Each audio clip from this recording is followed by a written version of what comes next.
Well, welcome back into the leadoff spot. Danny Waxman and Steve Phillips. We are getting wooed big time right now. Katie Woo from The Athletic, who's covering the Los Angeles Dodgers, was in St. Louis previously, moved out to L.A. up bright and early for us out in Los Angeles. Katie, welcome in. Danny and Steve, how are you? Well, with an intro like that, I probably can't be any better. Thank you to both of you for having me on this Friday, two of my favorites. Let's talk some Dodgers baseball. Let's talk some ball. Let's do it. So as Steve said, Katie, first of all, thanks for waking up bright and early for us, but also the fact that this is your first season covering the Dodgers. You did such a wonderful job covering the St. Louis Cardinals through a lot of ups and downs, but the Dodgers now, what has that been like, just learning this team, learning the system, and adjusting to a global superstar team? Yeah, that's a great question because, you know, for all the time that I spent in St. Louis, and I really, truly loved my time there, it's a different market in LA. And you think about going back to the coast and it's a bigger market. Well, the Dodgers aren't just a big market in the United States. They are a global team with reach out in Japan, reach basically all over the globe. So that has been a bit of an adjustment, but it's also been such a great learning opportunity to go and follow a team full of superstars, several Hall of Famers, to learn from Dave Roberts. This has been so much fun. I can't believe we're almost in June. I feel like I just blinked at spring training, but that's where we're at. That's where we're at, guys. And it's been I expect the learning opportunities to continue because, as we know with this Dodgers team, they will be playing late into October, and that is unfortunately not something I experienced in St. Louis. So looking forward to that as well. So, Katie, what is the one thing that you've learned? Obviously a lot, but what's the one thing you've learned about the Dodgers that you didn't know before going out there? What I think has really surprised me is when you walk into that clubhouse, you see just how serious they are about their work. And that's not to suggest that any other clubhouse isn't, obviously. But when you have a team that's back-to-back World Series champions, they, again, have all the pedigree and the superstars and the Hall of Famers. You know, I think it's maybe when you're on the outside, you can look and see there's probably a lot of ego there. Why wouldn't there be? And there's truly not. This is a group of guys, and it was so clear in the first week of spring training, that is so convicted in accomplishing their ultimate goal, which is, as we know, a third straight World Series, first team in the National League to ever do so, if that is the case. And they are so committed to their work. They show up and it is a different mode. You know, they laugh, they get along, don't get me wrong, they're still boys being boys, but there's a different kind of mode that they shift into when it's time to get to the field. Everyone's there for early work. Everyone's taking their BP. They take infield every single day. And the commitment to this goal, even with the load management and guys getting days off and, the Dodgers being able to work a 6-man rotation, every single person in that clubhouse is committed to showing up and getting their work done. And when the game starts, they truly shift into different people. It's been fun to watch. And you see now, or I can see firsthand, why they've been so successful because of the way they approach their work as they get to the yard every day. We talk a lot about the depth too, Katie, to your point. Like, these are guys who have been there and done that. But then when a younger guy might come up, he kind of assimilates, it feels very quickly, which feels like an organizational positive for them. But you have different guys who are able to play different roles.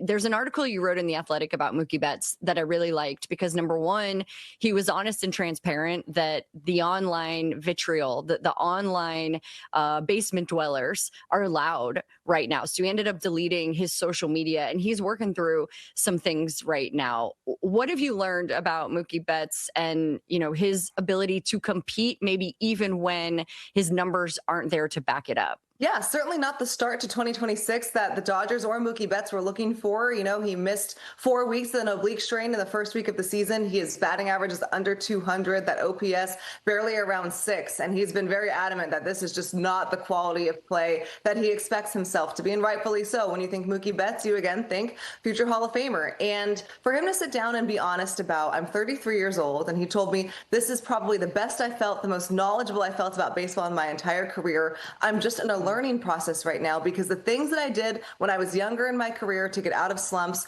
are no longer working for me. And honestly, Danny, when you think about it, that makes sense because this is a game of adjustments and Mookie's adjusting to life in his mid-30s. And the things that you do when you're 33 don't often feel as great as they did when you were 23. So he was been honest about the learning process, the work he's putting in. He does early work every day. He's at the ballpark around 12:30, 1 o'clock for a 7:10 game. And he was also honest in saying, sometimes that noise noise gets a little loud. And I asked him if it was surprising that this time it seems to have a bigger impact on him than maybe years prior. And he said, maybe, but he had to delete his social media, he said, because it was just causing too much angst as he was going home. He has a newborn baby. Him and his wife Brianna have 3 kids now. And he said he's just not present, and he was spending too much time focusing on the loud noises. And I think that's important for us to remember, that for no matter who you are as an athlete, they are still people at the end of the day. So he knows he's struggling. He knows the numbers aren't where he is. It's not for a lack of effort, but he was very candid and very honest in saying, this didn't feel great. And it would be nice to feel a little more supported by the fans. And of course, he's not talking about every single Dodgers fan out there, but it is a loud vocal group sometimes on social media. So Mookie Betts taking a step back, and it seemed to have worked on Tuesday. He hit 2 homers, 3 hit night, 5 RBI, looking to get right even more against the Phillies this weekend. The Twitter tough guys out there who, anonymously can take their shots and you never get to see them or stand in front of them. I've been there, done that. So completely get it. How about, what have you learned about Shohei Ohtani that you didn't know prior to going out there? This man really loves to pitch, and it's evident we haven't seen the full-time two-way Shohei for the Dodgers yet. This is our first season watching this, and it's evident the way that he approaches each start day. I know you both know about how Dave Roberts is managing whether or not Ohtani is going to hit on certain pitching start days, but when you watch him take the mound, he becomes such an animated, different player. And this is not to say that he doesn't care about hitting, of course, but when he's on the mound, he's been so adamant and so clear about his goal of being the first Japanese pitcher to win a Cy Young award. And when he doesn't execute one pitch, he's angry about it. We're, looking at his last start Wednesday against the Rockies, 2-0 fastball to Tyler Freeman. He yanks it, and the field mic picks up a word that we can't use on radio. And it's very un-Shohei-like, a very poised professional in all of his media. And he was kind of letting it fly in terms of the colorful language on Wednesday. We'll put it to this way, guys. His final line, he homers, leadoff homer for his second consecutive pitching start, then throws 6 hitless innings, 7 strikeouts. And as he's talking to us post-game, he's bemoaning the fact that he walked 4 batters and wasn't able to pitch deeper into the ball game. That right there says everything you need to know about Shohei Ohtani, the pitcher. 6 hitless innings, not good enough because he walked 4 guys, and he was clearly frustrated about it. That has been, I wouldn't say surprising, because nothing surprises me about Shohei anymore. He just seems to be doing everything, but it's interesting and it's fun to watch the emotional commitment that he has to being the best possible pitcher in what is a crazy National League for pitching. I love that. And, I saw that too. On SiriusXM, I think you could say that word and not get fired, but we're not going to say it here, and we're not going to say it on TV either, but I'm sure at home you know which one it is. Isn't it? Isn't it NSFW? That's right. Katie, Steve just learned. I'm learning all the acronyms now. OOTD. Wow. He knows what an OOTD is. Yeah. And it's probably NSFW for most people if he does an OOTD, but I digress. I would love your global and national perspective on actually that reaction from Ohtani, and maybe he has looked a little more human, so to speak, this year, but the numbers still feel superhuman. So, like, in the context of his teammates watching him and the league watching him and the globe watching him, like, what do you think is his importance just in the game right now? Oh, he's the face of baseball across the world, and he has eyes on him, rightfully so. Every single thing that he does, which I imagine is quite exhausting if you're Shohei, but for baseball fans, you just can't get enough, because you think about this, and we talk about this all the time with Shohei. He does things that we will never see again, and he does them in a way where when you're watching it, you're like, this guy is unbelievable, and you expect him to do all of these absurd things that he does. And then when he does do them, you're like, no way he's doing this again. And it's so fun to watch every start day. I understand what Dave Roberts and the Dodgers are doing here. They need Shohei Ohtani all the way through October. And to give him a couple of rest days, I think we forget how taxing it is to be a two-way player to Shohei's extent, to go out and pitch every, at this point, 6 or 7 days, because the Dodgers have that 6-man rotation, and then go out and you're hitting leadoff the next day. Do you know how tired and sore your body is after each pitching start? So I understand, for as much as I love Shohei Ohtani the two-way player. And I think, that's what makes him who he is, the unicorn. I understand what the Dodgers are doing and the difficult decisions Dave Roberts has to make in terms of every now and then making sure Ohtani gets his rest and can recover and doesn't hit on his start days. You look at the numbers from when he's solely starting to when he's doing both. He goes much deeper into games, and I think his line is a lot more clean. Danny, he's hitting his last two pitching starts, and he's gone 5 and 6 innings, and his start 5 innings against San Diego 2 starts ago was his shortest start of the season.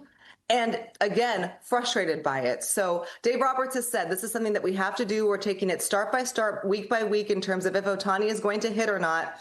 And when he does hit, it changes how I manage. He has a shorter leash. My bullpen has to be ready to go. Shohei, of course, wants to be in there 100% of the time, hitter, pitcher. But he has been agreeable in saying, for the long-term longevity outlook of the season, maybe there are some days where I don't hit. It's been a fascinating line for the Dodgers to walk so far.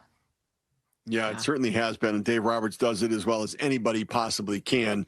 That's for sure. Andy Pages is playing out of his mind so far this year. What's the difference in his game this season? I think it's the confidence. When Andy Pages started last season, there were some serious concerns about whether he could stick in center field. I think the bat has always kind of played and come along, but we're seeing now a real commitment to the Dodgers' next superstar. If Andy Pages was on any other team, really, he would be this main storyline of their season. He has been one of their most consistent players, one of the best offensive players in the National League. He ranks in the top amongst the top in center fielders in all of baseball. And Fabian Ardaya, my counterpart at The Athletic, has a really good story about how Andy Pages recommitted to becoming an elite center fielder. We're going to talk a lot about Pages' pop, the OPS, the way that he can hit in really any spot of this lineup and help carry an offense that struggled in most of April to start the season. Looks a little bit better now, of course. But really what Andy has been able to do in center field to lock down that infield or that outfield I think we've seen him start to round into one of the most complete players on the Dodgers roster. It would not surprise me at all, Steve, if this is a guy who makes the All-Star game, because he certainly deserves it the way that he's played. Outside of Shohei Ohtani, in my opinion, there has been no one more impressive than what Andy Pages has been able to do so far this season.